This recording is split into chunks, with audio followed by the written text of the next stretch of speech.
live from Studio 6B on a Wednesday night, September 4th. Glad you're in. Lots to do. Slick Rick's going to do some sports. Rick Delgado's here. He's going to do the news. Kevin Downey Jr., host of the Kevin Downey Jr. Show, is here as well on what's going to be a busy Wednesday night. Charlie Kirk and the gang out at TP Action with a big event tonight. Kerry Lake just took the stage, and we are waiting for Charlie Kirk himself to take the stage, maybe around 10 after. And, of course, featured guest of the night will be the vice presidential candidate for Donald Trump, and that'll be J.D. Vance. J.D. Vance will be on stage with Charlie Kirk, I believe. And we will take that when the boys hit the stage. So in the meantime, we'll take you through. Until then, Slick, how are you? Great. Okay. All right, very good. Great, we're going to try to do some sports while we have some time. How was your day? Wonderful. I was on with you earlier today. Yes, you were. It was wonderful. That was pretty cool. Got to work. Great. Slick joined me on the morning stream this morning. And nice turnout on that. Yes, it's it's growing. It's going to grow very quickly. And now that we know that works, I'll invite. Well, not Delgado, but I'll invite other people. Well, Delgado's busy. He works for a living. Yeah, he's not like us. He's got a real, he's got a real job. Kevin Downey Jr. is here. He's going to do some news. How are you? I'm groovy, thanks. How was your day? Oh, lovely, thank you. I've been posting about this gig we're doing, MAGA gig, September 12th at Parks Casino, and there was no link to buy tickets. So I'm really bad at this. Yeah, so that's a week from tomorrow. It's a week from tomorrow, Parks Casino in Bensalem, PA, and if you check the socials, on the next break, I'll have some links up because a bunch of people said, "How do we?" In the flyer doesn't even say what town. What are we missing here, Kev? Everything. Does the place really exist? Yes. Are there seats there? Or is this really standing room only? Yeah. Remember when Martin Sheen gets on the little gunboat in Apocalypse Now and he goes, "There's no one in command here."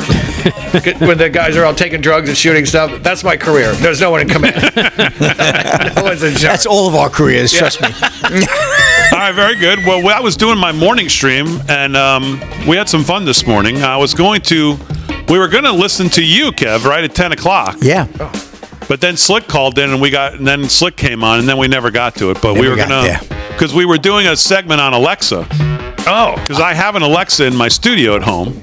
I don't know why. I think someone gave it to me, and it's just been sitting up on the shelf. Sure. Well, she knows us, apparently. Does she? Doesn't she? Well, yes, she does. Oh, yes, she does. So we had some fun on the stream impressed. and asking Alexa different questions to see if we could trick her into giving us. So they fixed the.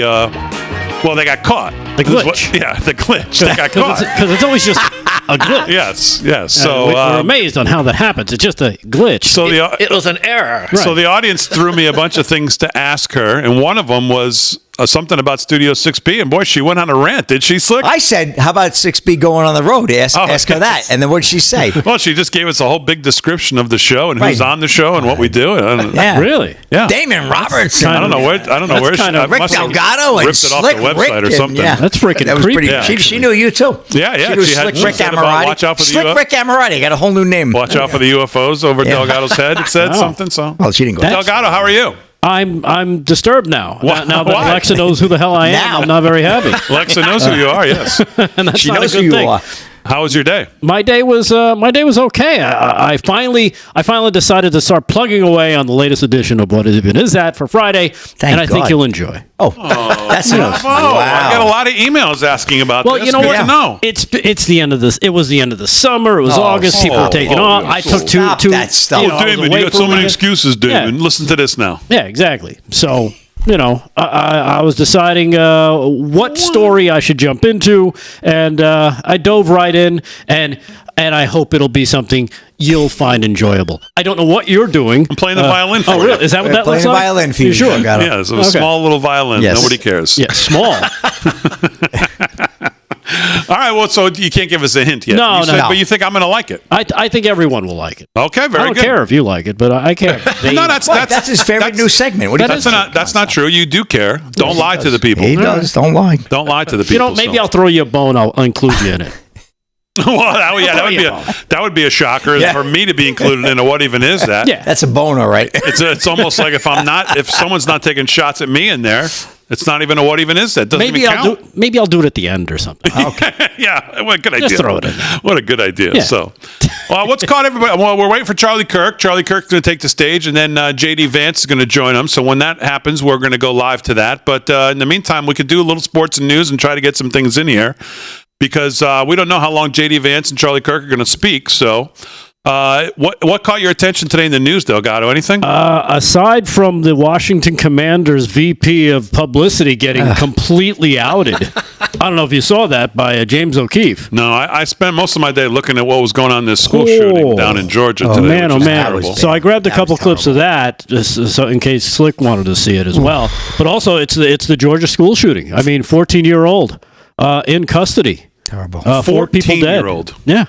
2 students, 2 teachers killed in Appalachia, I believe it's pronounced, high school down in Georgia. Just stunning when you see the news breaking like that. And I saw I saw that, I guess it was another student who, when asked, said they were not surprised to hear that this student, which is disturbing to hear. Right. In other words, all the warning signs were there and nobody did anything about it. That's what it sounds like. It also sounds like the good guys with the guns today stopped him from maybe killing more because it seemed like as soon as he was confronted with armed officers is when all this kind of stopped. Right. At least that's what I thought I read. Yeah. But just a tragic situation. And of course, it didn't take 5 minutes for Karine Jean-Pierre to run to the press briefing room to, as they always do, as if anybody thinks good policy could ever come from moments like this. But they run to the microphone to make their gun grab case. Sick. Yeah. Within hour. They used to wait at least a day, maybe 2, back in the good old days of like 2018 and 2019. But now it's basically air for them at this point. For the liberal nut jobs on the left is we got to grab every gun. We got to grab every gun because we can't have anybody have any guns.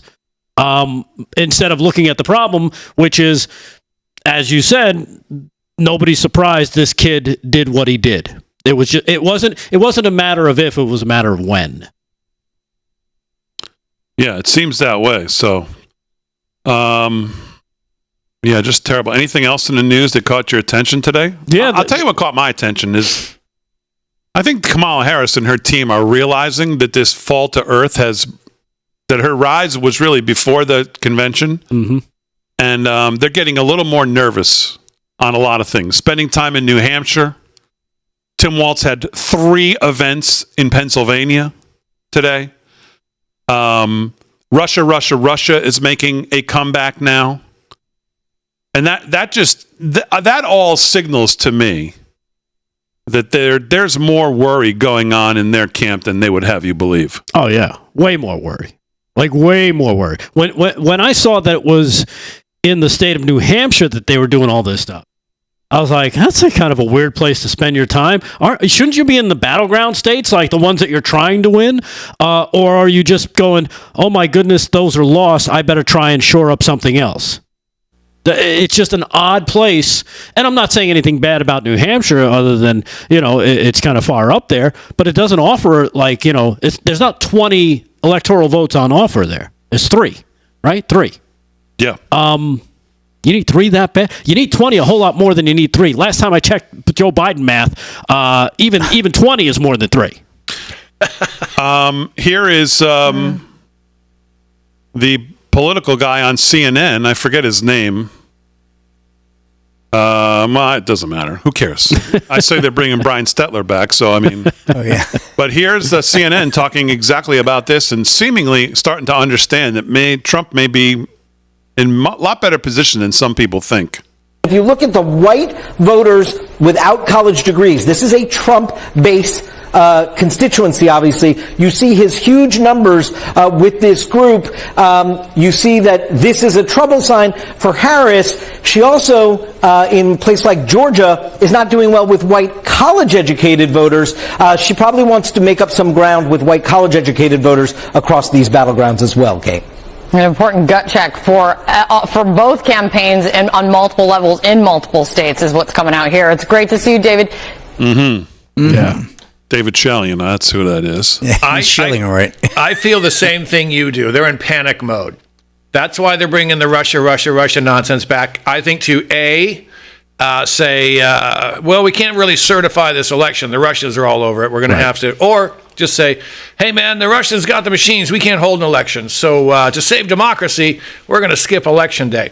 There's a real stink badger in the perfume aisle here. I think it's one of those two things. But I think they realize now she's a ghost. She's dead in the water. Yeah. And Walz he's no help. He's an anchor as well. Yeah, especially did you see? Especially when he's lost half the Thanksgiving dinner at his house is going to be in. We were talking about Thanksgiving dinner at Aaron's house. Thanksgiving dinner at the Waltz's. Oh my goodness! Look at picture number one. Trump posted this one. Check this out. I thought this was fake most of the day. I said, "There's no way this could be real." But it's actually real. It's amazing. So this is the first picture, I guess, that they posted. Now that's Waltz's family, including his brother. One of them. Yeah, is that what I understand? His brother's adamant about not voting for his brother. Yeah, but that's his grandmother. Yeah, wow. Even his grandmother. The grandmother says it all, man. Yep, that's the matriarch. Are we sure this is actually them? Or you think that's photoshopped? That's a hell of a. From what I read, that is his side of the family. It's his grandfather's brother's side of the family. So they're related. They are Waltzes, and they're from Nebraska.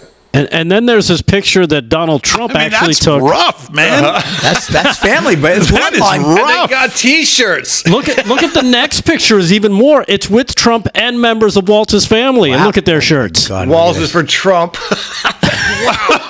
Are you kidding me? Wow. Now, when did he? I mean, we know that's real. No, we don't. In fact, Trump seems to be missing a knuckle. Yeah, I wouldn't be so quick to think that's how could that this just broke this morning. This I can't see him as come on, Delgado. What are you trying to get by with this? That's a bigger stretch than those UFO stories. Would your friend teach you how to use Photoshop? Exactly. Yeah, if you look in the back, there's Damon with a with a gnome picture. Am I in there?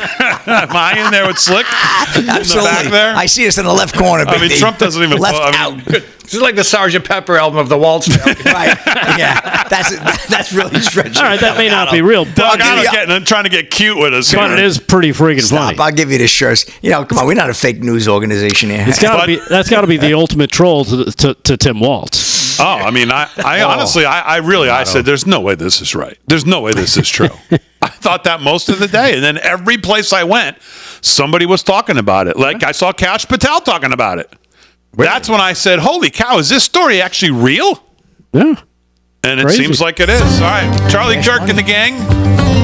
JD Vance coming up. Turning Point Action. We'll go to that as soon as they take the stage. We'll try to get some sports and news in the meantime. Live from Studio 6B on a Wednesday night.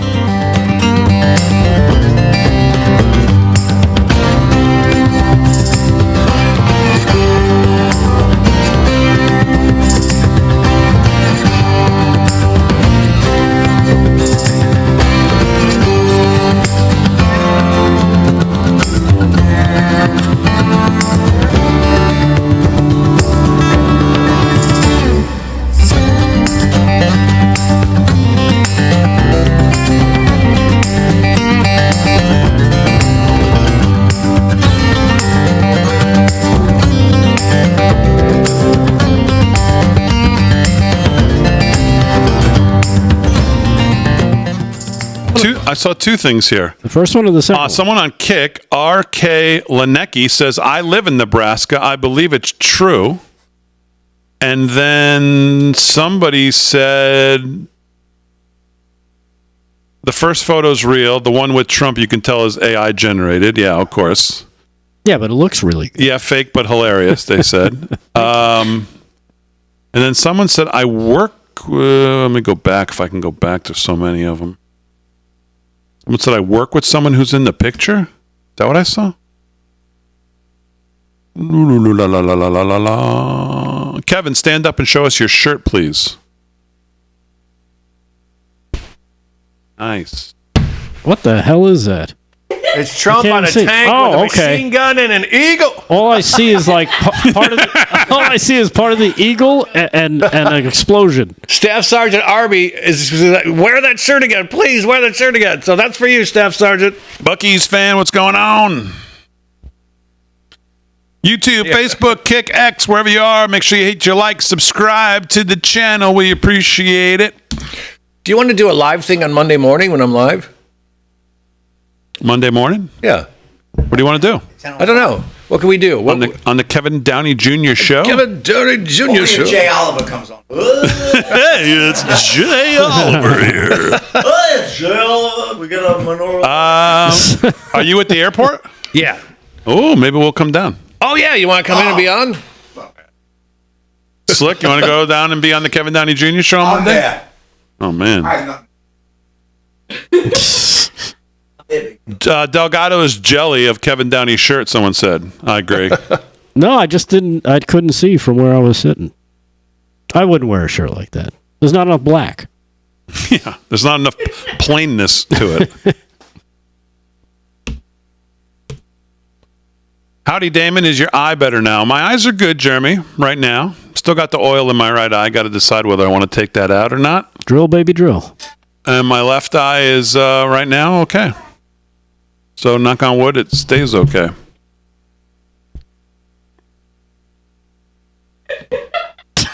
He cracks himself. Farmer up. Brooks says they won't show up, Kevin. Don't get your hopes up. Yeah, it's too early. Well, I usually do my morning. Starting to do my morning streams now. I Wonder if we can do a cross thing, but radio and TV, how do you make that work? don't know. Yeah.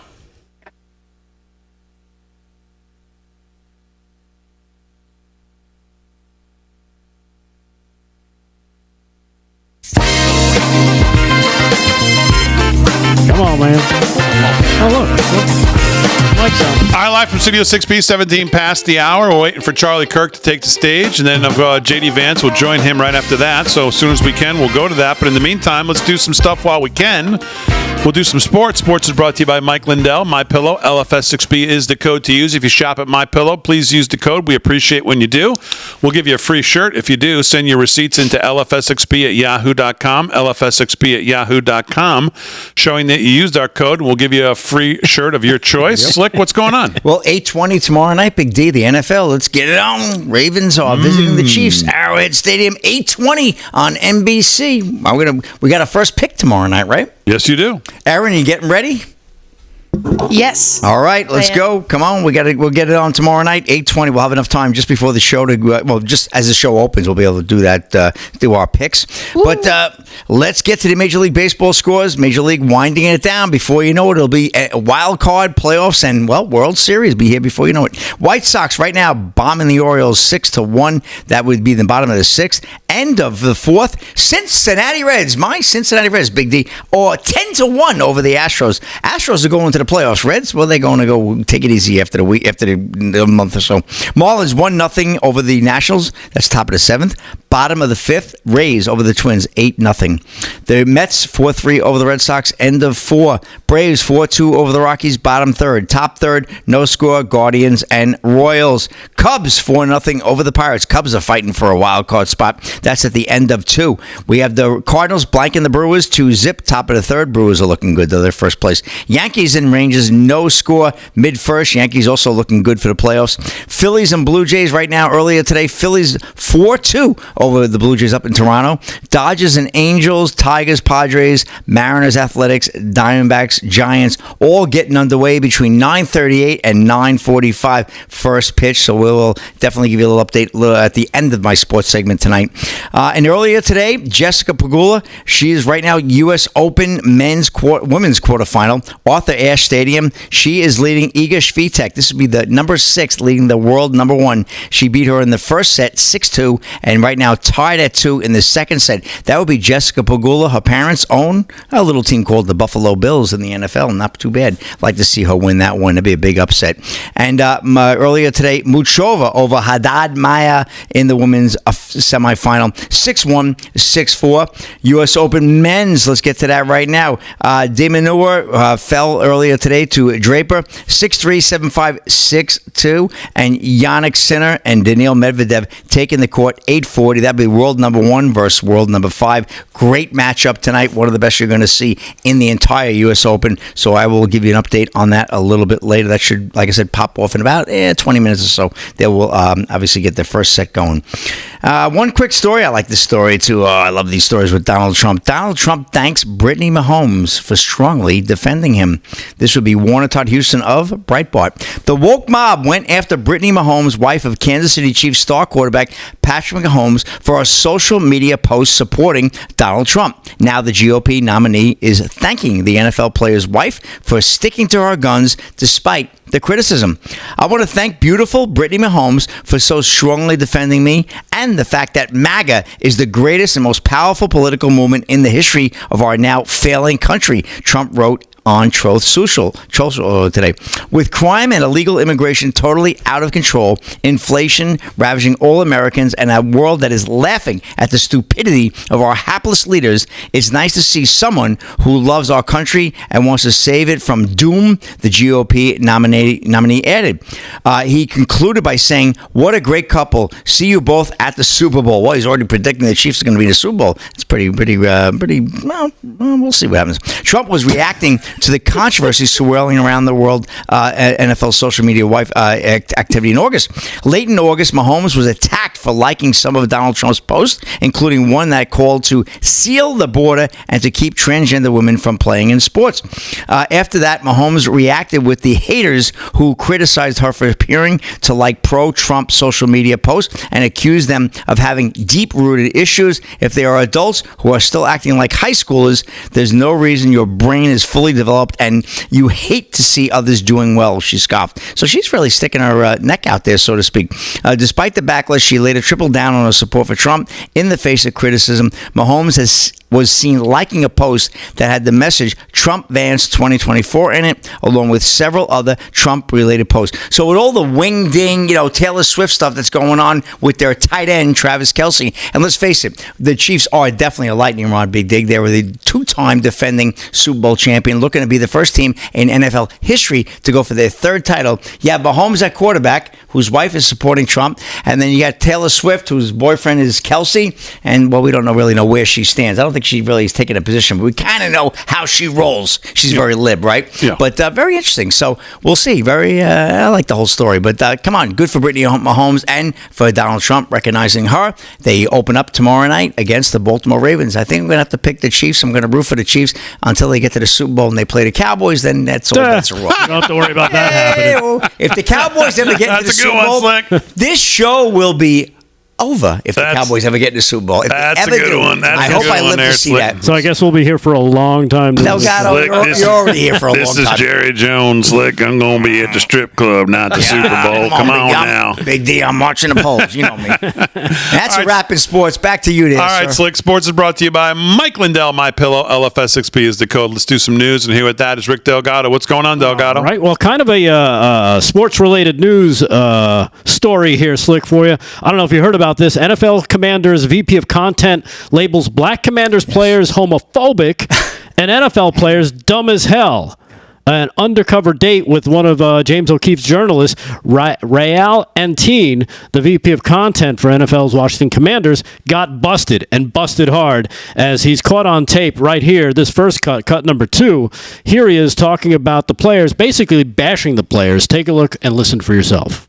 Okay, just walk me through again your breakdown, your description of the Commanders players. Over 50% of our roster, right, is either white religious and God says gays. Meet Rael Antine, the Vice President of Content for the Washington Commanders. Another big chunk is very low-income African American that comes from a community that is inherently very homophobic. Rael Antine goes on to say some of the NFL players are, quote, dumb as all hell. Would you say most people who work at the NFL, with you as the exception of your former boss, would you say that they're just not very smart? There's just obviously a spectrum, but Yeah. I've met some very smart people here at the NFL. What about like the players? There's some that are like dumb as all hell. That's the VP of content. His content was very telling right there. He's got some more content he added for James O'Keefe. Here is cut number 3 where he bashes the fans as well. Check All right, this out. we're going to have to hold that. Let's go live to Arizona. Oh. Charlie Kirk is just taking the stage. Aaron, take us there. I got to tell you, I'm so excited to have this conversation with J.D. Vance tonight. And to have it at a church, I'll tell you what, I want to shout out my friend, Pastor Ryan, who does an amazing job of running this church. Give it up for Pastor Ryan. Hey, Lucas. We are right here in East Mesa, where the election very well might be decided. Now, yes, this is Republican country out here. But you know, there are thousands and thousands of voters here in East Mesa, right near Queen Creek, right near Apache Junction, where people get ballots in the mail and they don't submit them. My vote doesn't matter. It doesn't matter. We need to have a citizen force in the month of October, all of us, to go chase every single ballot in the month of October. And it's going to require all of us. So throughout tonight, as you start getting fired up, if you say, I don't know if I could live under a Kamala Harris presidency, we need to do something about it. We need to go chase the ballots, get in the streets, download the Turning Point Action app. In fact, if you want to ask Senator Vance a question tonight, you could do so on the Turning Point Action app. So download the Turning Point Action app. I'll have all the questions up here on the iPad. And also on that app, when you're done, you can go chase ballots this weekend. You can go find new voters, because ballots go out on October 9th this weekend. This state came down to 10,000 ballots back in 2020. There are nearly 2,000 people here tonight if you count the overflow. If all of us, just here at this event tonight, find 5 new voters, 5, we can have more new ballots than the deficit of 2020. That is the power of this event here tonight. I am honored to introduce a friend of mine, somebody that I have just been so thrilled to see ascend in American politics.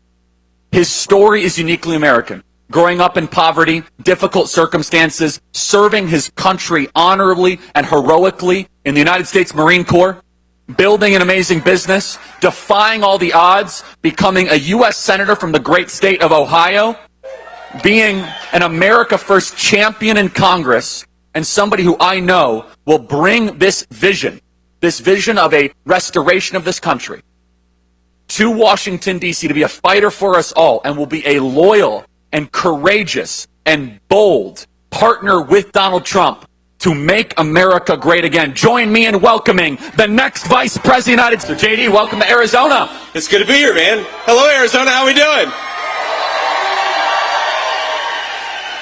Now, JD, I noticed we don't have any teleprompters here for you tonight. It's a little just off the cuff, taking questions, and also questions from the audience. What do you make of it? How strange and bizarre it is. Kamala Harris has gone 40 plus days without taking a serious interview by herself or a press conference.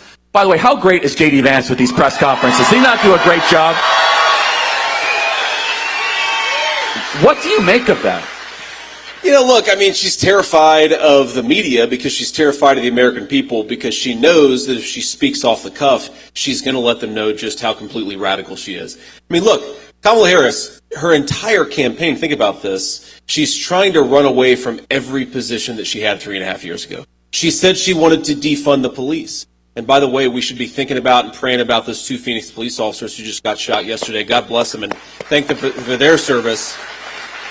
Sounds like we got one in stable condition. That's great, but hopefully both of them come out of it. But look, wanted to defund the police. Now she says she doesn't. She wanted to ban fracking. Now she says she doesn't. She was the border czar who opened the American southern border, but now all of a sudden she says she believes in border security. I joke with President Trump that she's going to show up at a rally one day with a long red tie and the slogan, "Make America Great Again," because that's what Kamala Harris is doing. She's pretending to be, we had a rally, Charlie, where the president called me right before I went out, And he said, what do you think's going on here? And I said, I don't know, sir. I think maybe she wants my job. She realizes the Kamala Harris campaign is not going well, so she wants to replace me on the ticket. But we cannot let the American people forget how radical she is. She is exactly what she said she was. She is exactly what she has governed as. And the reason why she only talks to the American people with a teleprompter sitting in between them is because she knows the American people can smell a fraud, and she is a fraud, and we have to remind people of it. And we saw this on display at the DNC in Chicago, where they pretended to be something they were not. Now, the radicalism they allowed to slip here or there, but basically it reminds us the country is not nearly as liberal as its leaders have become. That the country is a center-right country. That we want borders. That we do not want men in female sports. Right. That we want sound currency. And she knows that if she ran as what she truly is, a San Francisco liberal, that the people would reject that soundly. So we must not just remind her, but let's go through that record. It's very important. Just on the police in particular. What did she do in 2020, 4 years ago? She donated to a bail fund, is that correct? Yeah, it's almost hard to believe, Charlie, but I've looked this up. It actually is true. Remember when there were rioters in the summer of 2020 that burned down the city of Minneapolis and a bunch of other cities on top of it? Now, they didn't catch a whole lot of them, but they did catch some of those rioters, and guess who was at the front of the line trying to bail them out of prison? Kamala Harris, who now says that she supports police officers. We can never let her forget it. She was bailing out the people who were attacking police officers and burning down a great American city. That is the record of Kamala Harris. And let's have a president like Donald J. Trump who actually supports our police officers who keep us safe. It's very simple stuff. Now, But it actually gets worse, Charlie, because Kamala Harris, she likes to say that she was a tough-on-crime prosecutor. Her record as prosecutor is that she turned San Francisco into the high-crime problem that it is today. San Francisco, by the way, one of the most beautiful cities in the country before Kamala Harris got a hold of it. And after she let the drug cartels, the drug dealers, and everybody else take hold of San Francisco, you're now at a situation in San Francisco where if you call the police, unless you're getting actively assaulted, they will say sometimes, call us back in a couple of hours. They're so overwhelmed, and that is the record of Kamala Harris. So we can't, again, Charlie, this is so important, we can't let people forget exactly who she is. And remember, it's not just that she said all these crazy things back in 2020, it's that she has governed like a San Francisco liberal. And this is the kicker, that she's also attempting to do some sort of a mind manipulation trick. She's the current vice president of the United States, right, everybody? She's in office right now. So, Charlie, it takes a special level of shamelessness. And maybe I've only been in politics for 2 years, so I just haven't reached that level. But to look at the American people, even though she's reading off a teleprompter, and to say, on day one, we're going to make groceries and housing more affordable. On day one, Kamala Harris says this, we're going to tackle the American southern border. Kamala, day one was 3.5 years ago. What the hell have you been doing the whole time?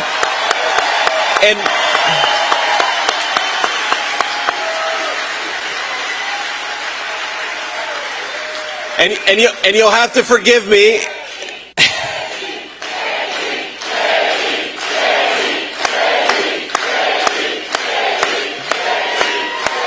Thank you. But all the pastors in the room have to forgive me because I do sometimes talk like my mamaw. And she was a woman of very serious Christian faith, but she did love the F word every now and then. So hopefully that's the only curse word that I have. Faith. I'm going to try to rein it in. Yeah. That's right. We've got faith. I need a little grace here. But the shamelessness, as you were saying, is remarkable. And this is important. She'll say, on day one, I'll do this. So, okay, let's just take one example.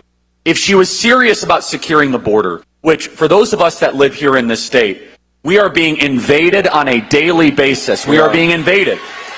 And it's so frustrating because a Democrat will be running for office and they'll raise a bunch of out-of-state money, like Ruben Gallego and previously Mark Kelly, and they'll run all these ads where they'll literally walk alongside Trump's border wall, and then they'll go to the Senate and vote against everything, but they will lie to the vote. You guys have seen those ads, right? And they are open border candidates. Kamala Harris now has Trump's border wall in her advertisement. And so Was she not? That's hard to believe. Even for me, that's hard to believe. No, it's true. You guys saw that. The Trump's border wall was in her ad. She stopped construction of the border wall on day one. That's what Kamala Harris did. So is it the border wall that's laying on the ground? Because that would be appropriate, because that's what Kamala Harris actually did.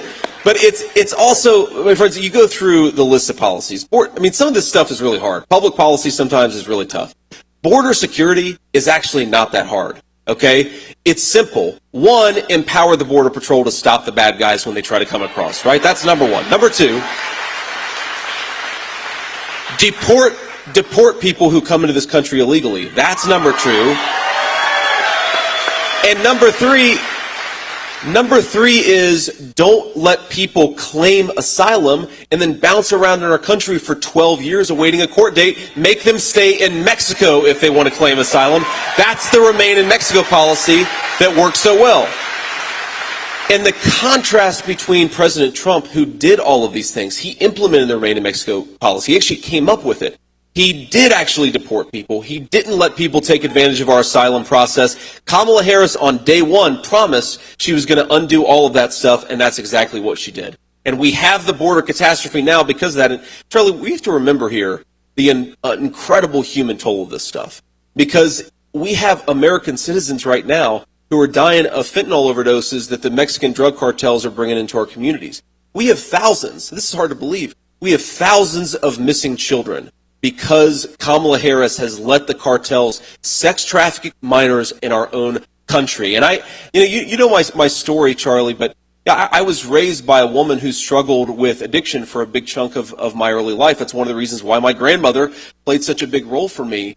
And, Mom, I remember when she took something that she shouldn't have taken, and it almost took her life. And she was in a coma for a few days, and I remember praying, Lord Jesus, please let Mom wake up this time.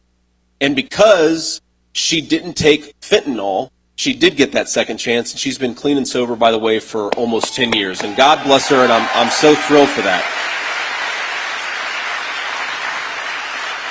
But imagine, Charlie, if the poison that Kamala Harris is letting come across the border today had been coming across 15 years ago. I don't think that I would have gotten that second chance with my mom. And so to Kamala Harris and to every broken D.C. politician from Ruben Gallego on down, if you're not going to do your job and you're not going to stop this poison from coming into our country, our message on November 5th is you are fired. Get out of there. We've actually got some political leaders who are going to work for the American people. And according to the Department of Homeland Security, it's 320,000 missing children. And here we are in a house of worship, a house of the Lord. And we as Christians, that alone should be a reason to vote for Donald J. Trump and J.D. Vance. Absolutely right. That right there. And can you speak to that, J.D.? Because we as Christians must care about the children. It is so clear in the scriptures. It says, it is better for you to have a millstone hung around your neck and thrown into the sea than to go after one of these little ones. Amen. And 320,000 children. JD, it's almost hard to believe. It is hard to believe, but this is what our government leaders have done, 320,000 kids. And we know, by the way, a lot of those kids have lost their lives. A lot of those kids are being sex trafficked by some of the most evil people in the world. This is the wages of Kamala Harris's disastrous border policy, and it's happening every day in this country. We have to remember that they told us that Kamala Harris was the compassionate person when it came to the border. Remember when they said Donald Trump is the person who wanted to separate families? No. The way that you keep families together is to send a message that if you want to come through to this country, you've got to come through the proper channels. When you empower these cartels, when you tell everybody that they can come across illegally, that's what causes family separation on an industrial scale. Never let them tell you that Kamala Harris's border policies are compassionate. There are 320,000 voices of children crying out, telling us Kamala Harris is not compassionate. She is a disaster, and we cannot promote her to the Oval Office. And they frame it as, you're right, a compassion issue. And it's not compassionate for anyone involved, including also, you guys feel it in our neighborhoods here in the Valley, with crime going up and the break-ins. And you guys see what's happening. And it's happening all across the Valley right now, where we have seen the toll of this illegal invasion. And they're sending them all across the country as well. where every single state has now become a border state. And now, God forbid, and I want you to speak about this, JD, because you speak about it so eloquently, God forbid, and this happens all the time, unfortunately, a 16-year-old makes a mistake at a party at 2 a.m. on a Saturday where he takes a drug that otherwise would have just been, a bad night, but he could end up dead because of something laced with fentanyl. Can you speak about that? Because that is, every week we see that story coming out of the Valley. Yeah, so I was in Valdosta, Georgia just a couple of weeks ago. And they're showing me the interdiction unit where they interdict all the drugs that are coming into Valdosta, Georgia. 60,000 town, very small town. Boxes and boxes of candy. I'm talking about like Sour Patch Kids, Nerds, things like that. And I said, why are these in here? And it's because the cartels have figured out that if they make this stuff look like childhood candy, it's more likely to get through. So now what happens when a kid picks up a packet of Nerds on a playground or opens up a packet of candy in his high school, and now that kid is going to die because he took a piece of candy? Or even to take it a step up, I mean, we're in a church and we believe in the Christian faith and forgiveness. We believe in second chances. It's one of the core messages of the gospel. It really bothers me when you hear about some kid who, they smoked a joint and it was laced with fentanyl, or they got into a pill and it was laced with fentanyl. And now a childhood mistake took their life. And you'll even hear sometimes when I talk about this, you'll hear sometimes people on the radical fringe say, well, they shouldn't have taken that in the first place. And that totally misses the point. And by the way, have some compassion for your fellow citizens, right? But I know, Charlie, you've got young children. I've got a 7-year-old, a 4-year-old, and a 2-year-old. They're with me here in Phoenix, actually. They came with us, and we even brought the dog. German Shepherds don't like the Phoenix weather, it turns out. But I think I want my kids to grow up in a country where our neighborhoods are safe enough they can make a mistake without it taking their life. And I want them to be able to deal with their childhood mistakes and with their problems and with their sins at church instead of having it destroy them. And that is what Kamala Harris has done. She's taken safety away from our kids. She's taken second chances away from our families.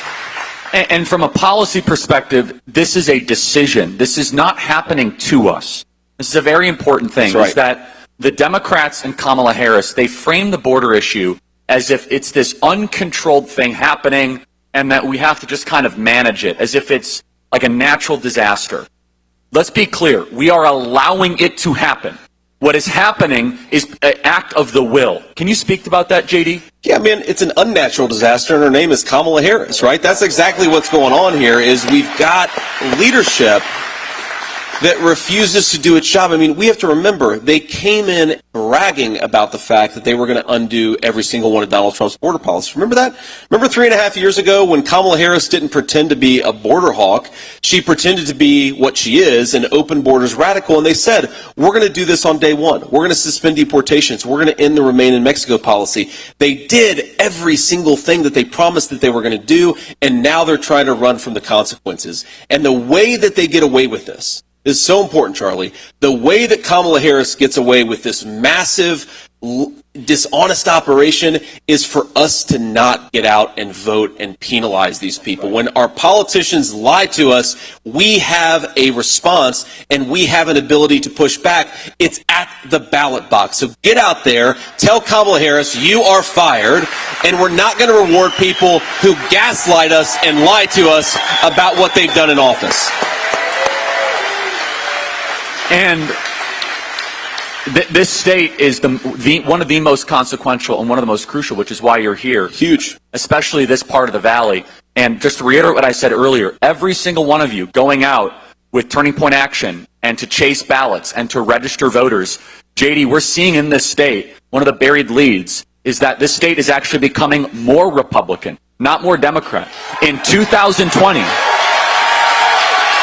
here. In 2020, we had about 100,000 more registered Republicans than Democrats. 4 years later, we now have 260,000 more registered Republicans than Democrats. So we have become, and that's net, that is a net increase. It's huge. And it's happening because everyday Americans are seeing the failure of the open border policies, of seeing what's happening internationally, which I definitely want to talk about, which does not get enough attention recently. But also, Phoenix, especially, and everyone here is feeling it. It used to be a decade ago one of America's most affordable cities. Remember that? Remember you used to brag to all of your friends and family in Chicago, LA, and New York? Well, come to Phoenix, you can afford anything. We are getting crushed by inflation here. Inflation in the Sun Belt is the worst in the country, from housing prices to grocery prices. Why is this happening, JD? Explain it, and what will Trump-Vance do about it? Yeah, so inflation's obviously complicated, but in some ways it's very simple. When you let in when you talk about housing, for example, you let in 25 million illegal aliens into this country. On the one hand, they're going to compete against Americans for scarce homes that are out there. And then Kamala Harris cast the tie-breaking vote for the Inflation Explosion Act. So mortgage interest rates are higher, home prices are way higher, and now Americans can't afford to buy a home. That's exactly what's happened, right? You bring in too many people, you have them compete against Americans, and then you drive mortgage interest rates through the roof. That's exactly what Kamala Harris has done. Now, she's also, of course, gone to war against American energy.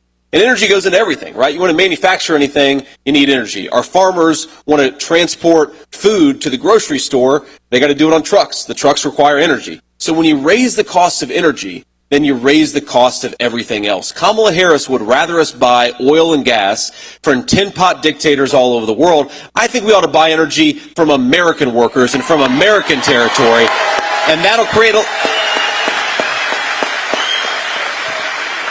And Charlie, that'll create a lot of jobs, man, but it'll also drive down the cost of everything. I mean, we have to remember, 30 years ago, and I hear this from Democrats, I hear this from independents, I will hear people say, 30 years ago, our parents, just working a normal American middle-class job, could afford to buy a home. And they could afford to send their kids to a school where they were going to get an education and not an indoctrination. And even if you weren't rich, you could trust that your kids were going to walk down the street in safe neighborhoods. We have taken all of that away, except for the very rich and privileged people in this country, because they can afford private security, and they can afford to send their kids to school wherever they want to, and they can afford when Kamala Harris raises the price of energy by 50%. You know who can't afford it? The gross majority of American citizens. And we cannot forget that when these guys say that they stand for the common man or they stand for working people, you know who stood for working people and his policies backed it up? Donald J. Trump for 4 whole years. And when Donald Trump was president, one of the least reported economic miracles was the blue-collar boom. Amazing. Where those that worked with their hands, the muscular class, and I see some of you guys out here, the plumbers, electricians, the welders, those of you that shower before work and after work, those of you that are talked down to by your leaders because you don't have a college degree. By the way, I'm right there with you. I didn't go to college either, by the way. You guys are building the country with your hands, and you're increasingly joining the Republican Party because our values are together. But the muscular class of this country saw their wages go up quicker than even high-income earners. That's what happened when Donald Trump was president. There was a miraculous blue-collar boom. And this is why, JD, everyday voters, they might say, oh, I don't know how I feel about Trump, but my life was better when Trump was president. My life, we were richer, our communities were safer, we had a border.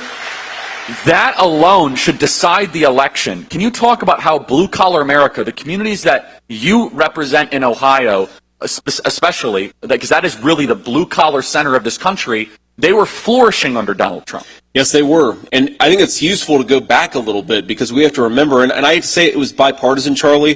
For 30 years in this country, you had Republicans and Democrats united around a very stupid principle, that America didn't need to make its own stuff. So who makes 95% of our ibuprofen? The Chinese. Who makes the antibiotics that we put into the bodies of our children? The Chinese. Who makes even some of the weapons that our troops need to fight with? The Chinese. Donald Trump, for the first time in 30 years, said, this is idiotic. We need to make more in America with American workers and for American people.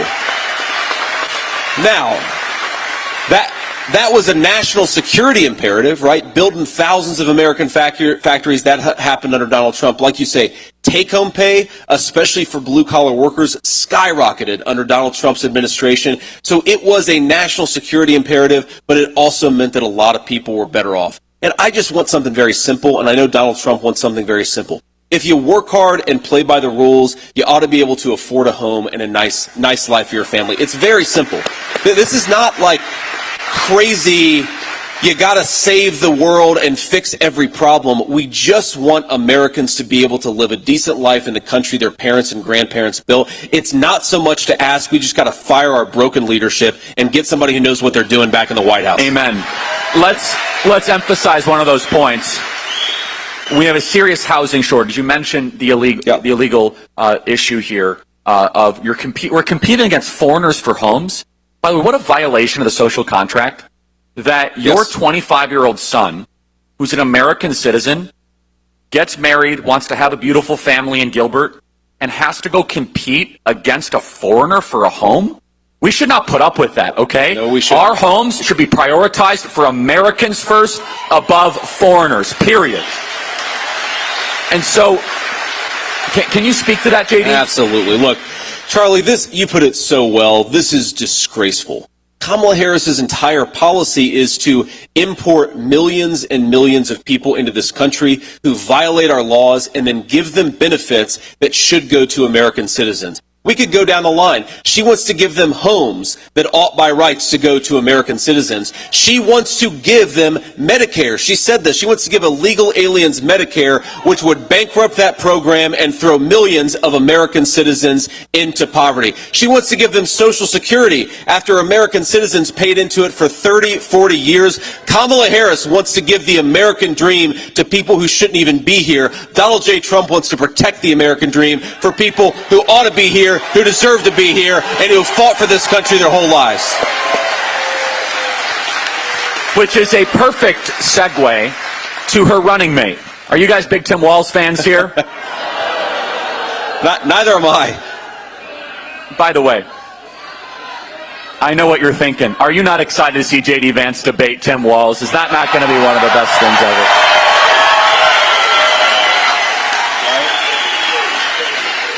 They better have a mercy rule.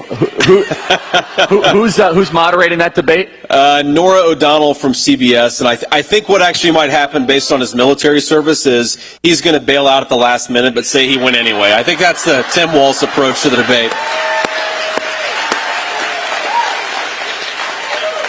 By his own admission, he says he's not a good debater. Okay, I don't know. I don't even know what to make of that. J.D. Vance is one of the best we have, by the way, as you could tell. But let's just look at the record, because not only has Kamala Harris stood for foreigners over Americans in every possible way. Let's look at Tim Walz.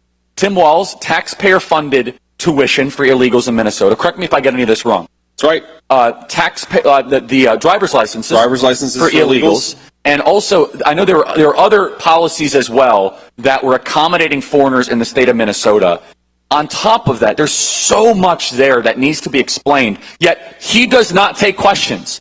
And I want all of you to understand this. If you're an undecided voter watching this at home, because we have millions of people watching this, or if you're an undecided voter here tonight, the ticket that is willing on a daily basis to take questions from reporters is probably the ticket that should govern your country, not the one that runs away from reporters.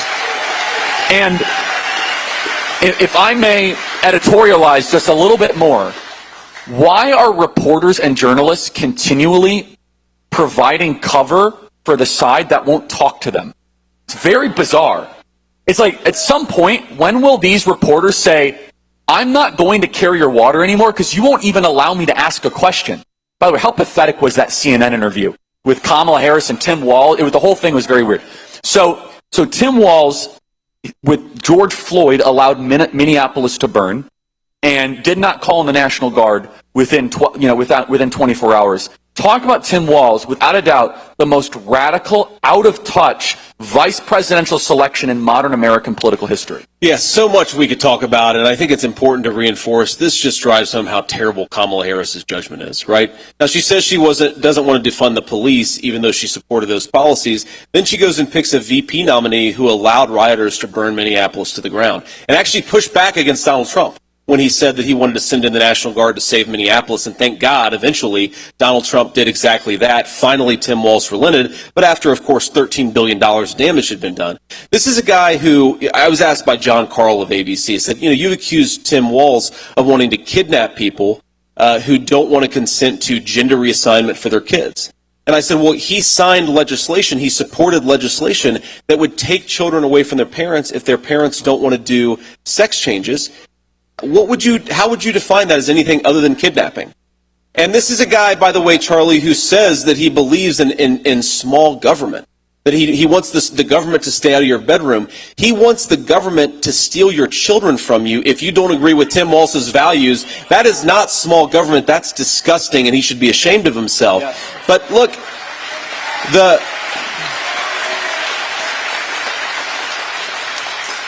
the most fundamental issue, and we're going to keep on going back to it, Charlie, is you cannot stand for working people. He says that he's a union guy, that he supports union people, that he supports working people. You can't stand for working people if you're trying to import millions of illegal aliens to steal their jobs. There is no way that you can square that circle. The biggest threat to American workers in this country, the biggest threat to Americans being able to afford a home is when Kamala Harris has let 25 million illegal aliens just set up shop in this country. So Tim Walz doesn't stand for workers. He stands for the Democrat Party donors, and that's exactly who's going to serve as vice president. We're going to serve the people. That's who Donald J.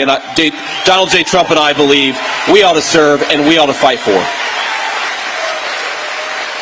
So let's expand on one of those points, which I think is very important. And so Tim Walz signed a piece of legislation, and by the way, Washington, Oregon, and California have very similar laws, and these are called trans sanctuary state laws, where effectively it is medical kidnapping, where if you have a 14-year-old son or daughter that declares that they are a boy when they are biologically a girl, or vice versa, that the state has the ability to take possession and custody of your minor if you as the parent do not affirm the new gender that they might have learned at school or on TikTok. Is that correct, JD? That's exactly right. And that's kidnapping, Charlie. That is legalized kidnapping. And if you're a Christian or just a person of conscience in this country, you ought to be telling the person who wants to do that, no way. We are not letting you anywhere near the halls of power. And that's what we have an opportunity to do. But it is so sick. I mean, think about this. Look, Charlie, I have an incredible amount of sympathy and compassion for some of these kids. I mean, adolescence is confusing for almost every teenager, right? Every teenager goes through this or that thing. They go through an awkward phase. They maybe go through a goth phase. That was big when I was a kid in the 90s. Look, kids go through this stuff. But now we have social media going and telling them that, hey, it's not just growing up or it's not just growing pains. You are in the wrong body. And you need to go mutilate yourself to feel like a whole person again. That's a terribly scary thing for a young teenager to go through. Tim Walz wants to take those kids away from their parents. I think we ought to encourage the parents to make those kids safe and to help them deal with whatever they're dealing with, not steal them away from the people who love them the most. It's sick, but it's not just sick, Charlie. It reveals an entire value set. You ask yourself, how could he be the governor of a state? Every protective instinct that I have as a father is if I'm in a position of leadership, I'm going to fight back against the people who are trying to burn down my city. Or I've got 3 little kids. I'm going to fight back against the people who are trying to take my children away from me because they got a weird idea in their head from social media. Or I'm going to fight back against the people who are stealing the jobs of American workers or making it unaffordable for young Americans to buy a home. Tim Walz, every single time he gets an opportunity, he fights for the people who are harming American citizens. We need a president who's going to fight for American citizens. We just don't have that right now in this country. Amen. And just to expand on that, think about it. A kid goes through a phase and now is able to irreversibly damage him or herself without parental consent. There's a reason why you're not allowed to get a tattoo till you're 18 years old. Because you might do something that you might regret. And yet now we call that gender-affirming care. Only President Trump and J.D. Vance stand for the children of this country against that horror that is happening to our children. That's right. So, expanding on that, JD, I see some of these signs out here, which is one of the 20 planks of the new Republican platform, which is no men in women's sports. It says it right there. Right there. JD, how did we get in a place where now this needs to be a policy position? And if Kamala Harris or Tim Walz took questions, maybe they have to answer for this. But they're okay with biological males competing in sports against females. Yeah, which is, first of all, it's so unfair to the girls. Sometimes they've competed for their entire lives to reach the height of their particular sport. And then they have to, you've seen this in the swimming competitions or in the weightlifting competitions. They go up against a biological male who has advantages that are just so obvious, and it's insulting to these girls. But it's also dangerous for the girls. And of our 3 kids, we got 2 boys and a girl. I really don't want my 2-year-old to step into a competitive physical sport with a biological male because he might hurt her. And as a father, I believe that the job of fathers is to protect our daughters, not promote the people who are trying to harm them.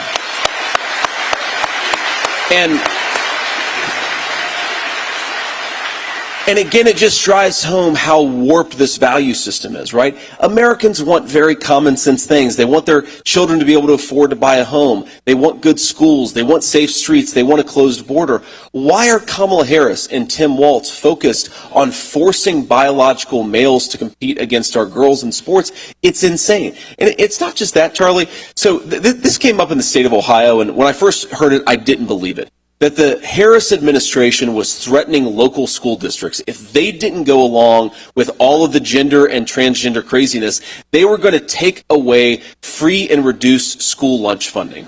That was the weapon. That was the weapon that they were using. If you want your free and reduced lunch funding, then you need to do what we want you to do on the transgender stuff. What kind of a human being would be willing to take food out of the mouths of poor children because the local school district doesn't buy into Kamala Harris's values? That is really sick, and we don't need to be led by people like that. We need to be led by people who support American values, who, when a local school district says, we don't want Kamala Harris's values in our school district, let's make it easier for them to live their values and easier for them to protect their children, not steal money from poor kids because we want to force something down their throat. I love it. I want to get to some of our audience questions as well. You guys can ask a question on the Turning Point Action app. If you have a question for JD Vance, I'll get them right here. Really quick, there was some breaking news earlier today. Big endorsement. Liz Cheney endorsed Kamala Harris. Oh, no. And it's so interesting, isn't it, that every failed warmonger in the established D.C., let's just say, machine is behind Kamala Harris. That the peacemakers are behind Trump and Vance. Blessed are the peacemakers, is what the scriptures say. Your thoughts, JD? Well, maybe the best thing, not the very best thing, but a very good thing that I could say about the next presidency of Donald J. Trump is that he's going to make sure that people like Liz Cheney are laughed out of the Oval Office instead of rewarded. Because this is a person whose entire career has been about sending other people's children off to fight and die for her military conflicts and her ridiculous ideas that somehow we were going to turn Afghanistan, a country that doesn't even have running water in a lot of places, into a thriving liberal democracy. And for that, Liz Cheney was willing to kill thousands of your children. Liz Cheney, you know what? I think it's the best thing in the world that she's supporting Kamala Harris. You are right. Blessed are the peacemakers. Kamala Harris and Liz Cheney make very, very interesting partners. They get rich when America's sons and daughters go off to die. They get rich when America loses wars instead of winning wars. And they get rich when America gets weaker in the world. We want American strength, American security, and most importantly, peace. Let's bring peace back to the world. And Donald Trump is the candidate to do it. I want to emphasize foreign policy here. We have a question here from John, who's using the Turning Point Action app to ask the question. He says, I am disgusted by the anti-Semitism I'm seeing on campuses. President Trump was the best president in my lifetime for Israel, which I know is a big issue for a lot of us here. I'm disappointed with Kamala Harris embracing the anti-Semitism. Talk about that, J.D. Vance. That's essentially the question here. Yeah, a couple of different things. First of all, I'm asked all the time, how do you stop the crazy stuff that's going on college campuses or sometimes even on America's city streets? It's really simple. Enforce the law, right? I mean, you've got a First Amendment right to say whatever you want, even if I think that it's crazy. You know what you don't have a First Amendment right to do is harass your fellow students and prevent them from going to class. You know what you don't have the First Amendment right to do? To set up tent encampments all across America's cities, turn them into garbage dumps. Let's tear those things down and get the people in those places back to work. And one of the things I love about President Trump's Israel policy, about his foreign policy period, is that he's not just tough, he's smart. And you hear Republicans, we talk a lot about this, rightfully so. Donald Trump was tough. The world feared him. That was definitely true. You know what else Donald Trump was? He was smart. He conducted American diplomacy, and he recognized that when America uses diplomacy, we sometimes get a lot more out of it than if we go and just send a bunch of Marines into a place that they shouldn't be to begin with. And let me give you an example. So, the Abraham Accords. Doesn't get enough credit for it. A huge deal for Israel, a huge deal for the United States of America. Here's what President Trump is saying. Allow Israel to create regional alliances with all the Arab states in that region of the world. They can serve as a counterbalance to Iran. Peace, alliances, not sending Americans off to fight in a stupid war, but preventing the stupid war from ever happening to begin with. That's the Donald J. Trump approach. And man, it worked. So if you want to empower Israel and you want to allow America to focus on China, allow the Israelis to focus on Iran, right? Let them finish this war. Let them get it over as quickly as possible. Destroy Hamas as a fighting force, and then they can figure out what to do from there. America has got to make it easier for our allies to finish this war. Kamala Harris wants to prolong it. Doesn't make an ounce of sense. I love that. This is a question from Hayden. With rising costs on everything, daycare is very expensive. Yep. We pay $725 a month for it, and that's the lowest we found in this area. What can we do about lowering the cost of daycare? Hayden, obviously a working family, and it's very hard for working families to get by. How will we lower the cost of daycare? It's such an important question, Charlie. And I think one of the things that we can do is make it easier for family models to choose, or for families to choose whatever model they want, right? So one of the ways that you might be able to relieve a little bit of pressure on people who are paying so much for daycare is make it so that maybe like grandma or grandpa wants to help out a little bit more. Or maybe there's an aunt or uncle that wants to help out a little bit more. If that happens, you relieve some of the pressure on all the resources that we're spending in daycare.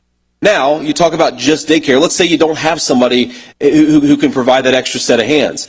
What we've got to do is actually empower people to get trained in the skills that they need for the 21st century. We've got a lot of people who love kids, who would love to take care of kids, but they can't, either because they don't have access to the education that they need, or maybe more importantly because the state government says you're not allowed to take care of children unless you have some ridiculous certification that has nothing to do with taking care of kids. So empower people to get the skills they need. Don't force every early child care specialist to go and get a 6-year college degree where they've got a whole lot of debt and Americans are much poorer because they're paying out the wazoo for daycare. Empower working families, empower people who want to do these things for a living, and that's what we got to do. All right, we have two more questions here. This one here, I really want to see. This is from Howard. I really want to see you and Donald Trump and you be successful. What can I do materially in the grassroots to make a difference? It's another great question, and I'll answer it with something that a Senate colleague of mine, another great conservative, would say when he was out campaigning for me in the state of Ohio in 2022. He would say, I want you to go out and I want every single person in this room to vote 10 times. And because it's a Republican audience, people sort of shifted uneasily in their seats. And I mean, we are in Maricopa County, though, Charlie. So, but people said, look, we're Republicans. We don't vote 10 times. We just vote once. Well, here's the way that you can vote 10 times legally.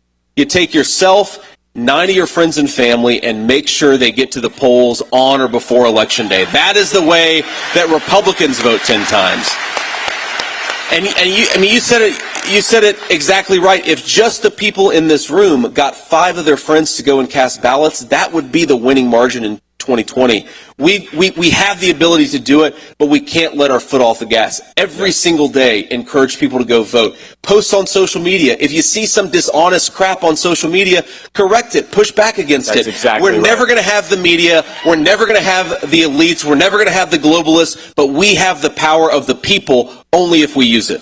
Yes, and we here at Turning Point Action and Turning Point PAC exist to make it easier for you to make a difference in this election. If you want to go find 100 new voters, if everyone here did commit 100, it is the least you can do. And here in Arizona, it makes a massive, major difference. JD, final question here. We got a bunch of questions here. How can all of us be praying for you and supporting you? The grind is on. The spiritual war is on right now. We know you love this country. You've been thrown into this. Just so everyone knows, JD Vance did not know he was going to be the VP selection truly until literally when it happened, right? That's basically right. Yeah. Monday afternoon, about an hour before. Yeah, an hour before. The president called me. Yeah. I think he's been doing such a great job, and I just want to encourage him, right? Such a great job.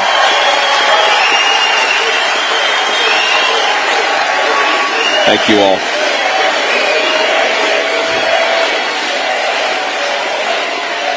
Well, let me give 3 answers to that question, Charlie. So first of all, and some of the kind pastors that we met with earlier, thank you guys, and thanks for hosting us in this beautiful church. But they asked me this question, and I'll give a 3-part answer just like I gave to them. Number 1, the thing I most need is courage and wisdom. Wisdom to know the path and courage to walk the path. So if you can pray for that for me, I would appreciate it. We're out there doing... we're trying to do the Lord's work every day. We're trying to persuade people. I need courage and wisdom. That's what I most need. For my wife, I'd ask, this is the second part. For my wife, I'd ask you all just to pray for strength and patience for my wife. She is an unbelievable person. I don't know if you saw her at the RNC. She did a great job. I told my team, never make me follow my wife again because, you want to follow somebody who's worse than you, not better than you, and she just did such a good job, and I was so proud of her. But she needs strength. Look, she's not a political person. She doesn't like politics. She said before I got involved, she said, well, I think politics, pretty much everybody's a scumbag, and, well, honey, you're right. All but like 5 people, but I think she's been such a trooper about this, and she's been going out and doing her interviews. Please pray for strength and for courage for my wife. And the final thing is just pray for my kids that they're as insulated from this as possible because they're so sweet. I think all of you know, we've all seen kids at different phases, but we have a 7-year-old, a 4-year-old, and a 2-year-old. They're such beautiful, happy kids, and I just want them to stay that way. I don't want politics to change who they are, and so just pray that they can be as insulated as possible from this. And most of all, just pray for our country. I mean, one of the things, Charlie, I think that we have to do, or I should say I have to do a better job at, as the guy running to be your next vice president is, yes, there's a lot that is wrong with our current leadership. The border's wide open. We have a disastrous inflationary set of things going on that make it hard for people to afford a good life. But we still have, and I have learned this very personally the last 6 weeks, flying around the country, driving around the country, we have the best country on the face of the earth. We have...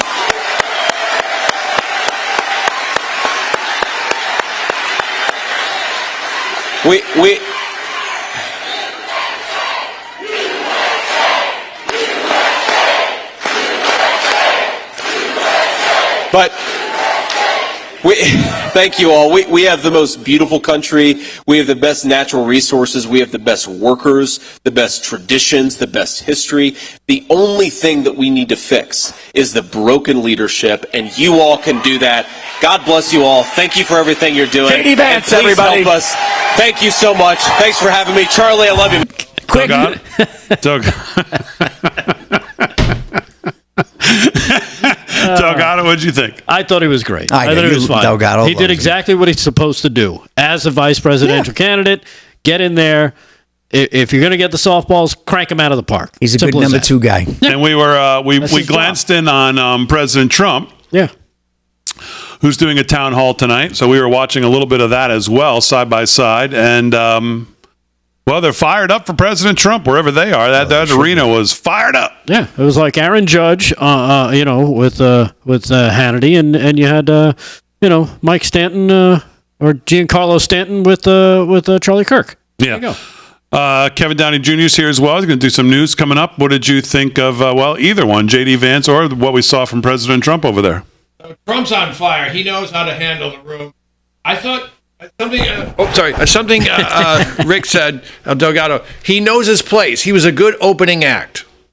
Even though Trump wasn't with him, he still did what he wasn't there to outshine Trump or anything like that. Yeah. He does what he's supposed to do. Not easy to do. Right.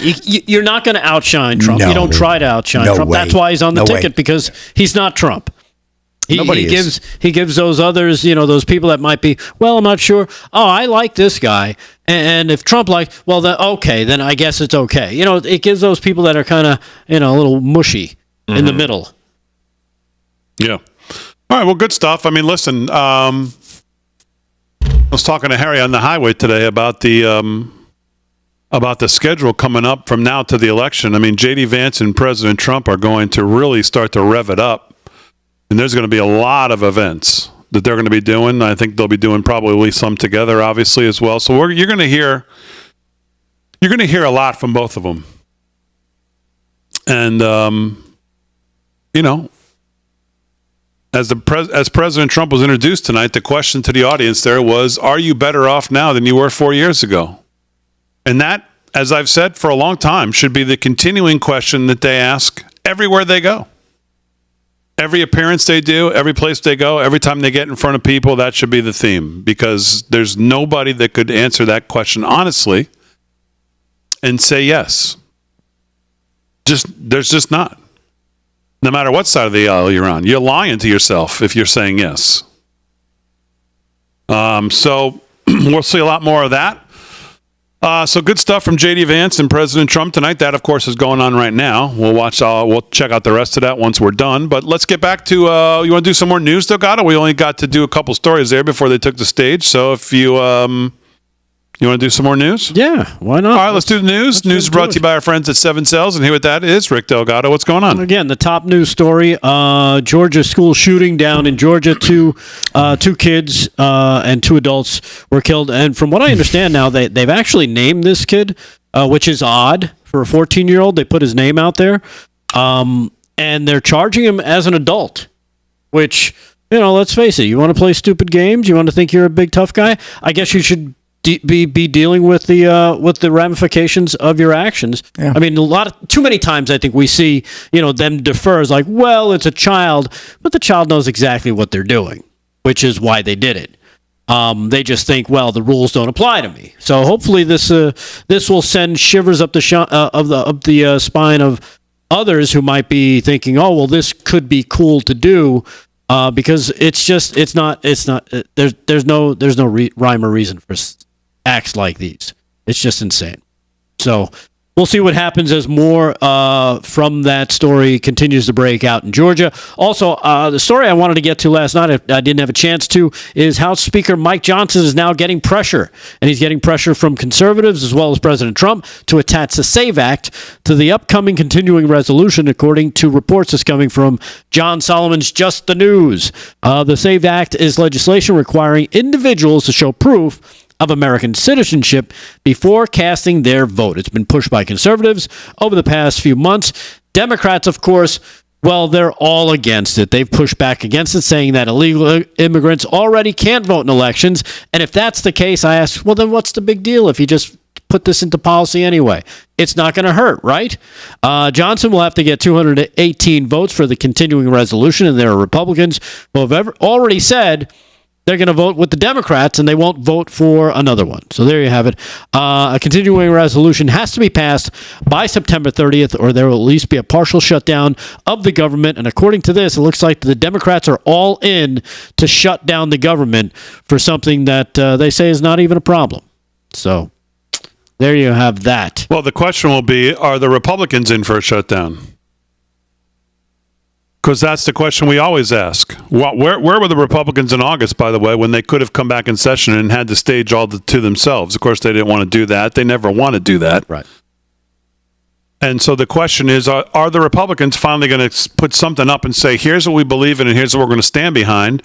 And we're less afraid of the government shutdown than the country going to hell than we are about the government shutdown, because that's always what they seem to be most scared of, is the actual shutdown itself. Yeah, because invariably Republicans always get blamed for the shutdown. That's because the media jumps right in and we've never even really got to a shutdown a couple times. Well, but everybody survived, by the way. Anytime it's happened or it's been threatened, it's always Republicans, those crazy conservatives. They want to shut down the government.